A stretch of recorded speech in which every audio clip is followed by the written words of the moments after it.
Roman olur yazsam seni, şu semada yıldız gibi. Gözlerin gözlerime renktir benim, aynı kefen sarsın bizi.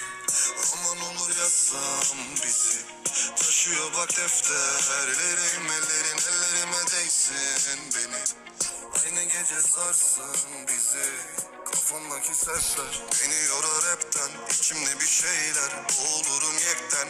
İnandığın herkesin gidişini seyret, bana sen kal, kimse mühim değil. İhaneti sevmem, pedalara küsken, karışırım rüzgara, tüm alemi gez gel.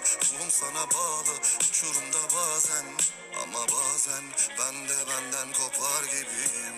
Kendimden hala, seni kalbinden saran kişiyim. Aşkımdan mübalağım, yüce dağları aştı uçar gelirim. Kendimden hala, seni kalbinden saran kişiyim. Aşkımdan mübalağım, yüce dağları aştı uçar gelirim.